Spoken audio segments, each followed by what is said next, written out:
Hola, ¿qué tal? Soy Mario. Aquí con mi cafecito, a ver de qué conversamos hoy. ¿Qué tal si nos remontamos a 1905 a la oficina de patentes de Suiza en Berna? Ahí estaba Einstein, tenía 26 años, y en los ratos libres en que se lograba escapar de aquellos inventos medio raros que la gente proponía en sus patentes, él pensaba en física. Y ese año logró publicar 4 artículos, cada uno más importante que el otro. Cualquiera hubiera sido digno de un premio Nobel. Y estos son los 4 artículos con sus títulos en colores. Y lo voy a mencionar más el tema y la fecha, ¿no? El 18 de marzo, el artículo que le valió el Nobel a Einstein es el artículo en donde él introduce la idea de lo que hoy llamamos el fotón, la partícula de luz. El segundo artículo es del 11 de mayo, y ahí Einstein trata de el movimiento browniano, que es un fenómeno que se detecta en microscopio.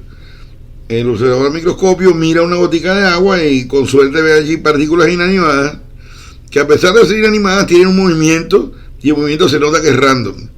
Bueno, Einstein lo interpretó como que ese movimiento lo causaban átomos y moleculitas que golpeaban contra la partícula microscópica que uno veía moverse.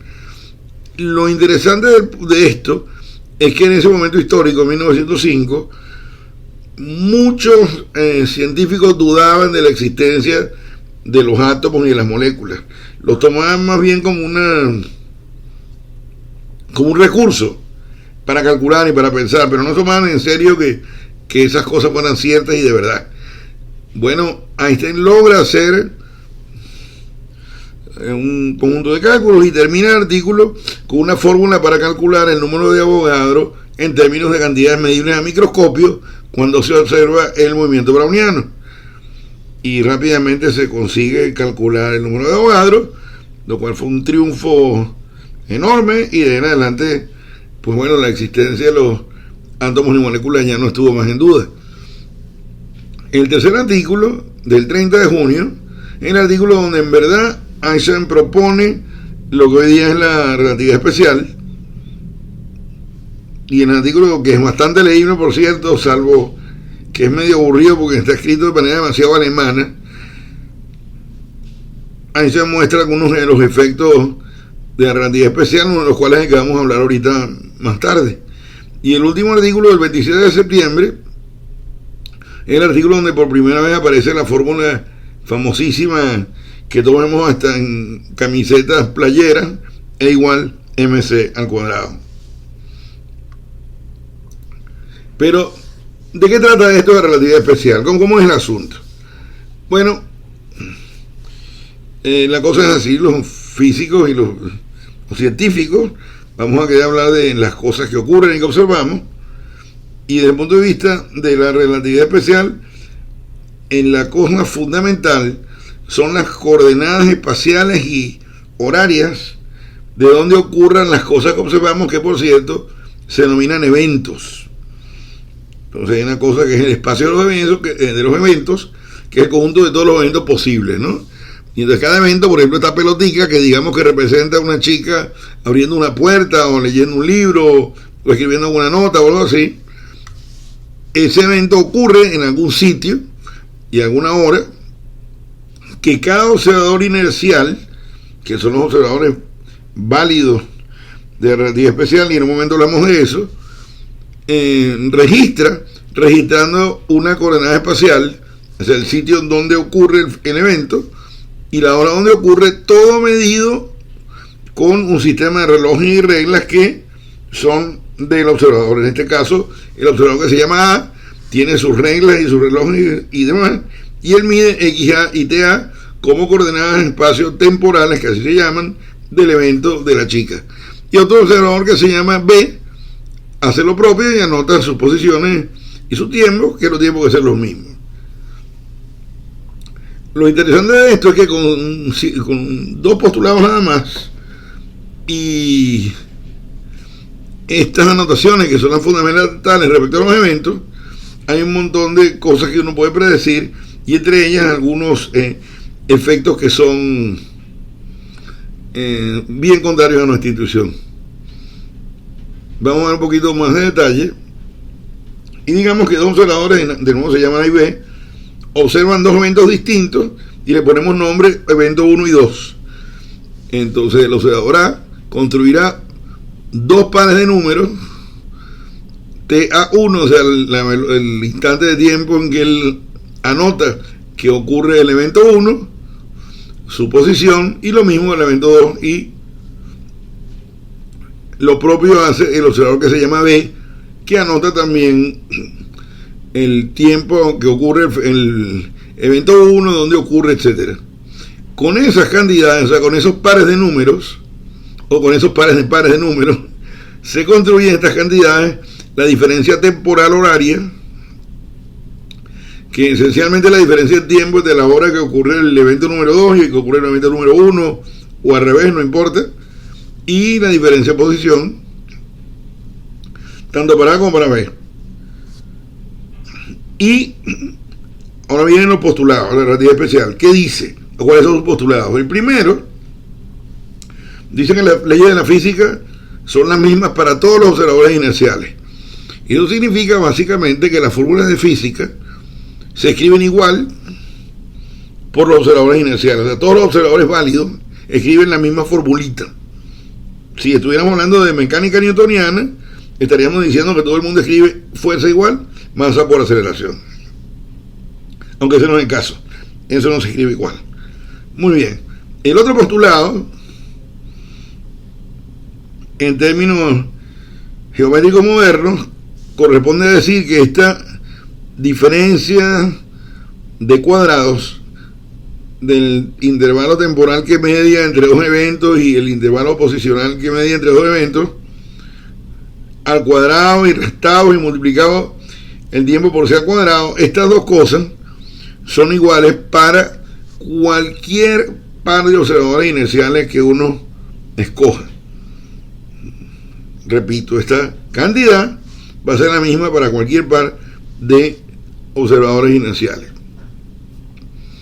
Esto, sin embargo, esta fórmula es un poco árido, un poco arduo de entender, y sería complicado sacarle, digamos, el sabor sabroso a esto, porque la cosa tan árida, con tanta fórmula y tanta cosa, no me gusta ni a mí, que soy físico teórico. Esa ha sido mi trabajo por 30 y tantos años. Así que lo que vamos a hacer es manipular un poquito esto y darle además una presencia concreta. Para ello vamos a presentarles a estas dos personas que se llaman Alicia y Roberto, o Alice y Bob, que son dos físicos que van a hacer un experimento y lo van a observar los dos, y para fines de lo que estamos hablando, el experimento va a ser la cosa más tonta del mundo. Bob va a mirar el segundero de su reloj cuando pase por la posición de las 12 del día, y cuando pase por la posición que marca el primer segundo que está después de eso.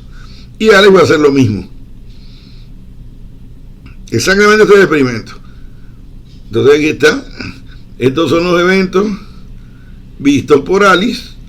O sea, el segundero pasa por las 12 del día y el segundero pasa por el siguiente marquita en el reloj, y estas son las posiciones de la nave o del reloj cuando ocurren esas cosas.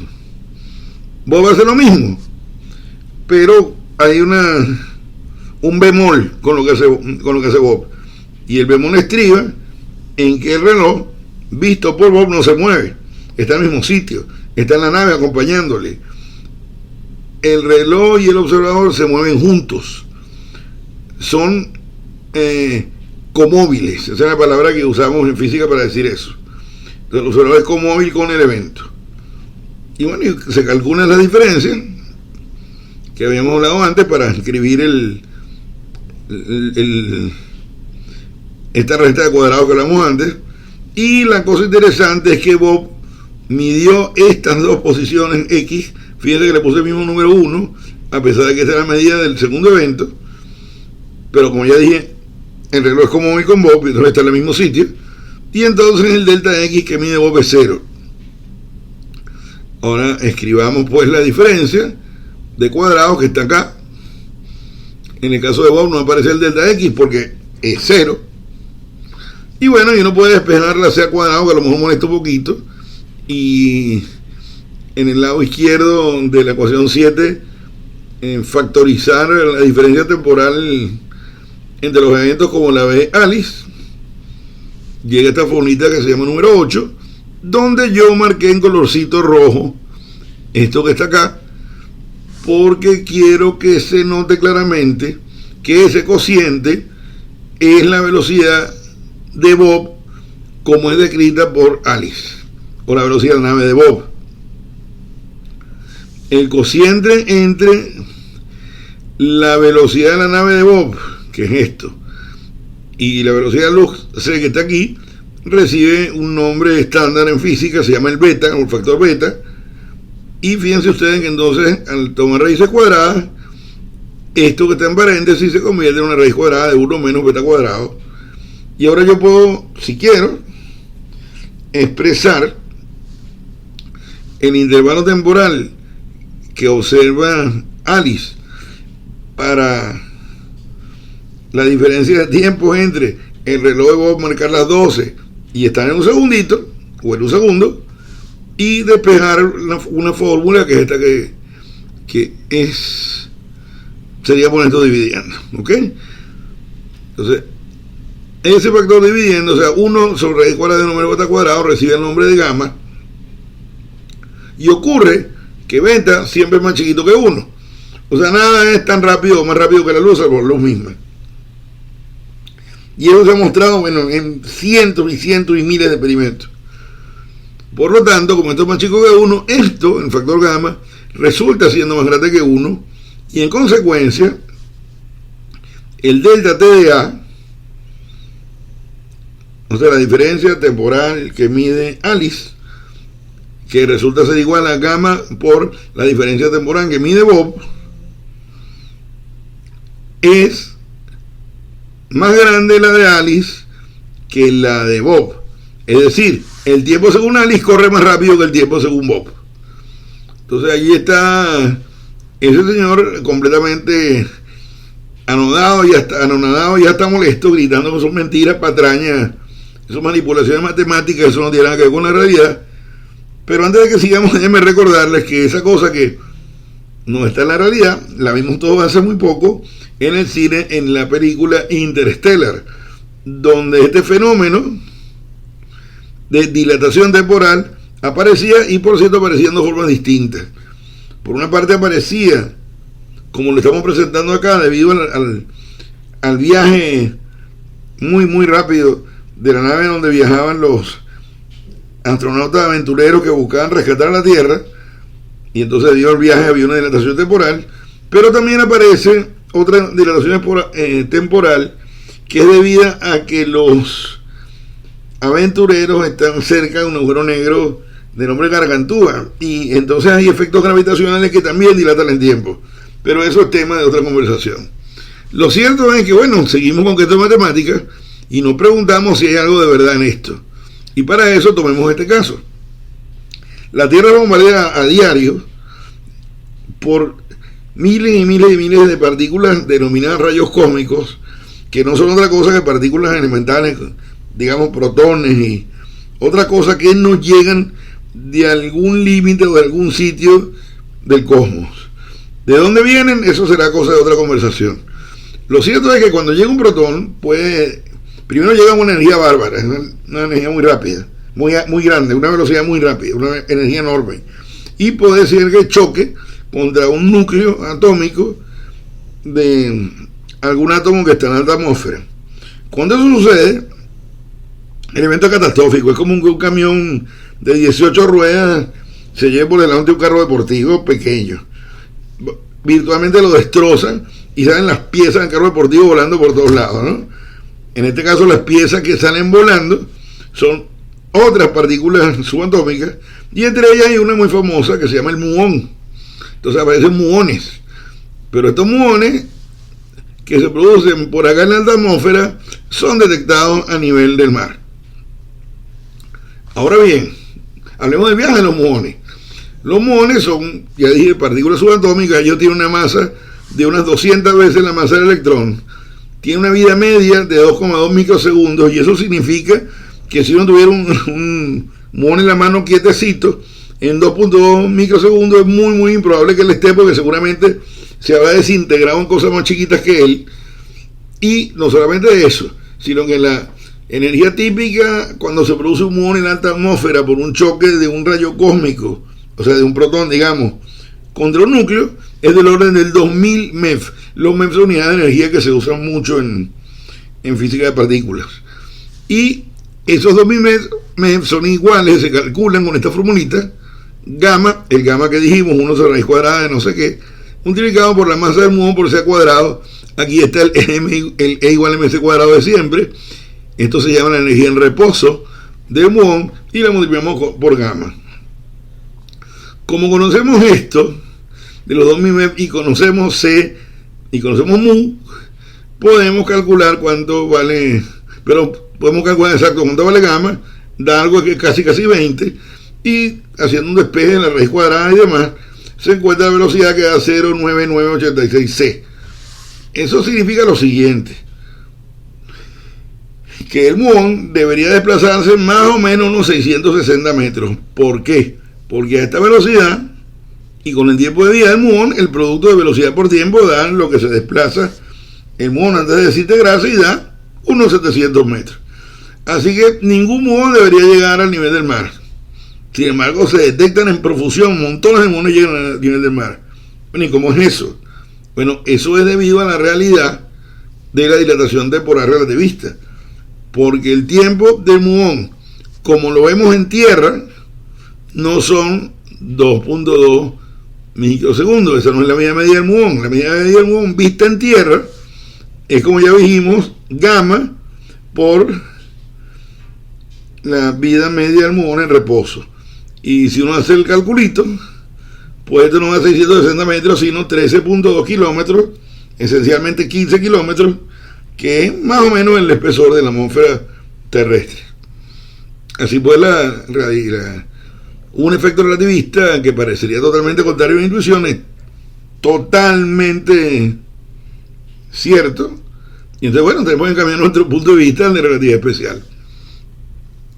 Qué sabrosa esta conversadita, qué sabroso el café, pero se me acabó.